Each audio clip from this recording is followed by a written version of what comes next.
June 22, 1986. Estadio Azteca, Mexico City. 114,000 people in the stands and hundreds of millions more watching from every corner of the world. Argentina versus England. A quarterfinal. But also, for years after the Falklands War, something much heavier than a football match. The first half has been tense and goalless, the kind of football played by two teams who understand that the wrong mistake ends everything. Then, 6 minutes into the second half, England midfielder Steve Hodge attempts to head the ball back to goalkeeper Peter Shilton. It flies high into the air instead, a looping, accidental back pass drifting toward the penalty area. Maradona is first to react. He peels away from his marker and sprints toward the dropping ball, arriving fractionally before Shilton. He jumps. He shapes his body as if to head it. And then, an emotion so fast and so subtle that the Tunisian referee and Bulgarian linesman both miss it completely, a left fist darts out and punches the ball into the net. The stadium erupts. Shilton wheels around in fury. Maradona is already running, arms raised, looking back over his shoulder with an expression that might be triumph or might be disbelief that he has got away with it. He later called it the hand of God. In the same breath, with the same barely suppressed grin, he said it was also a little of the hand of Diego. 3.5 minutes later, he picked up the ball inside his own half, turned, and scored what FIFA would vote the goal of the century. The same man. 5 minutes. The most complete expression of human contradiction the sport has ever produced. 320 to 640, the weight of a nation. To understand what Mexico 1986 meant, you have to understand what Argentina was in 1986. For years earlier, in April 1982, Argentine forces had landed on the Falkland Islands in the South Atlantic, islands Britain called its own. The war lasted 74 days. Argentina lost. Hundreds of young Argentine conscripts died. The military junta that had launched the invasion collapsed. The country was left with inflation running at hundreds of % per year, a shattered economy, and a particular kind of national grief. The grief of a people who had been lied to by their own government about a war they were losing, and then asked to mourn the consequences. Into that grief walked Diego Maradona. He was not just a footballer in Argentina. He was from the Villa Fiorito shantytown on the southern edge of Buenos Aires, one of the poorest places in a poor city, and he had become the most famous Argentine alive at a moment when Argentina desperately needed something to believe in. The pressure on him was not the pressure of a sportsman. It was the pressure of a symbol. Every Argentine he passed on the street reminded him, with a look or a word or a touch on the arm, who he was, where he came from, and what he owed them. He arrived in Mexico carrying all of that. He also arrived, though few outsiders knew it fully yet, in the grip of a cocaine addiction that was already reshaping his body and would in time consume years of his life. He was 25 years old. He was at the physical peak of what he would ever be. And he was about to play the greatest tournament any individual player has ever played in the history of the World Cup. 6:40 to 10 o'clock, the shed and the Superstitions.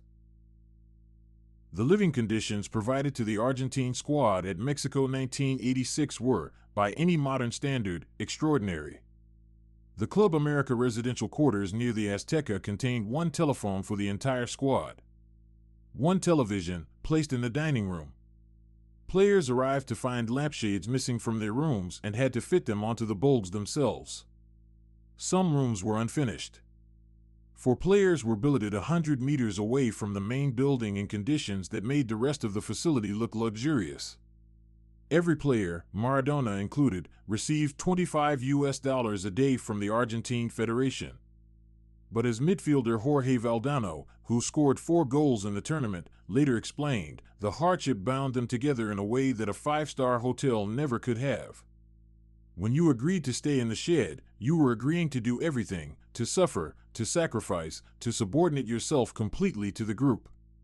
It became a kind of oath. After their opening 3-1 victory over South Korea, the squad developed a web of superstitions so elaborate that Valdano compared it to a theatrical production performed 1,000 times. Defender Jose Luis Brown always answered the dressing room phone before kickoff, even though there was never anyone on the other end. Midfielder Carlos Tapia shaved at the stadium before every match, whether he needed to or not. Midfielder Ricardo Justi placed a suite in the exact center of the pitch. The squad drank mate together at the same time each day. Coach Carlos Bilardo telephoned his wife in Buenos Aires at precisely 5 o'clock. And Maradona laid out a pair of boots, a shirt, and a pair of socks on the floor in the shape of a man, an invisible figure that no one was permitted to walk over. Not a single player broke the ritual for the entire tournament. Argentina did not lose a single match. 10-13-20, the shirts and the reckoning. The Argentine squad captain for Mexico 1986 was Daniel Passarella, the man who had lifted the World Cup trophy in 1978, the most decorated player in the squad. He never played a single minute of the tournament. On arrival in Mexico, someone, possibly Passarella himself, made the mistake of assuming that the ice cubes in a late-night whiskey wouldn't carry the local water's bacteria. They did. He went down with a severe intestinal illness, losing 7 kilograms in a matter of days. He recovered, returned to training, and then tore a muscle in his left leg before the Bulgaria match. He packed his bags and went to a beach resort in Acapulco. Maradona later wrote about it with a fury that had not softened over decades. In '86 we were breaking our souls while he was sunbathing in Acapulco. He never forgave him. When Passarella was hospitalized on the eve of the England quarterfinal with a colonic ulcer, Maradona did not visit. The day before the England match brought a crisis of a different kind. The squad had been told they would play in their dark blue second kit, but coach Carlos Bilardo decided the shirts were too heavy for the Mexican heat. The problem, manufacturer Le Coq Sportif had no alternatives. Technical assistant Ruben Mosquela and kit man Tito Benros were sent to scour Mexico City's markets. They found 2 options. Bilardo rejected the brighter blue one on sight. Then Maradona walked into the room, pointed at it, and announced, "What a nice shirt this is, Carlos. With this one we will beat the English." The coach looked at his captain. "Okay," he said. "Let's go with this one." 24 hours later, in an improvised workshop, Club America employees embroidered silver gray numbers onto the new shirts using fabric normally reserved for American football teams.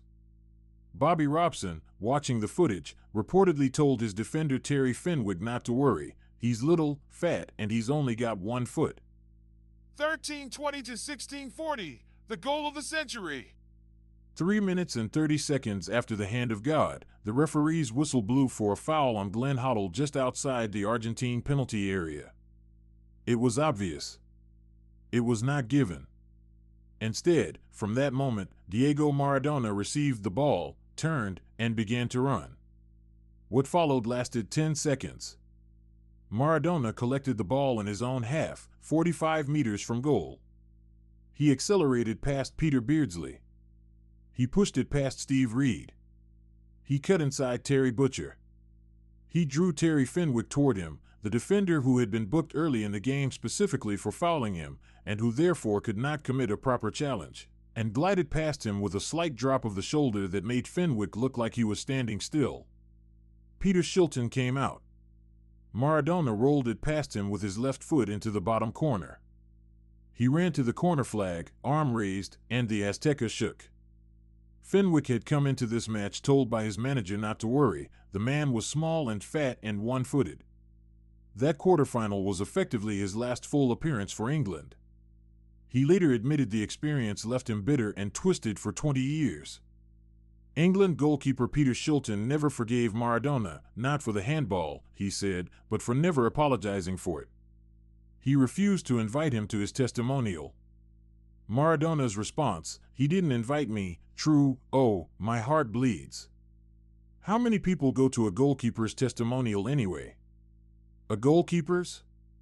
Midfielder Steve Hodge swapped shirts with Maradona at the final whistle.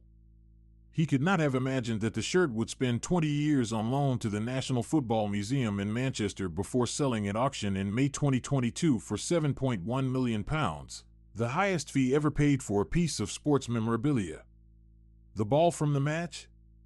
It was owned by the referee, Ali bin Nasser, who kept it for 36 years.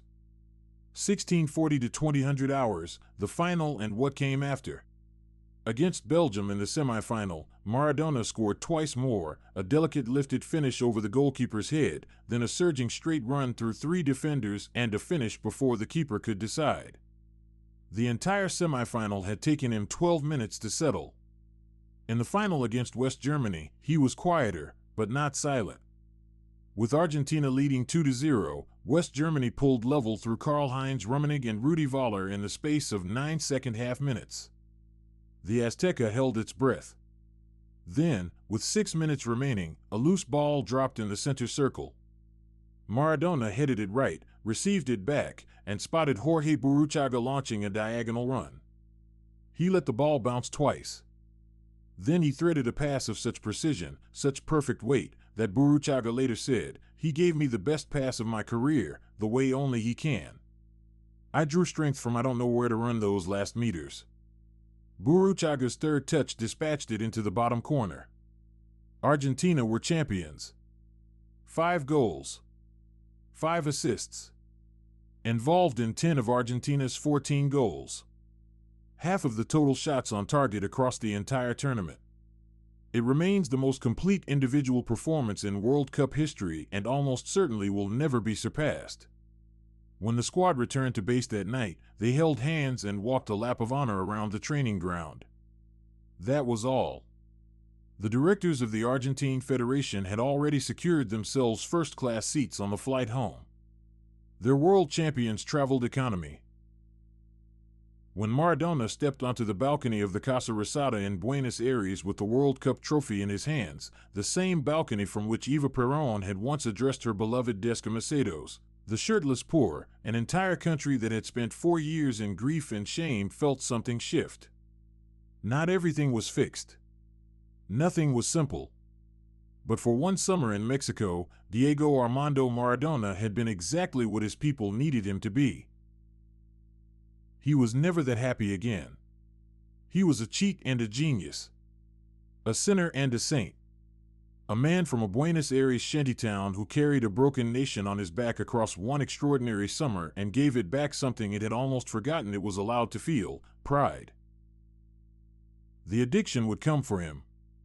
The years would not be kind. But on that balcony in Buenos Aires, in June 1986, with the trophy raised above his head, Diego Maradona was the most joyful human being on earth. Good night.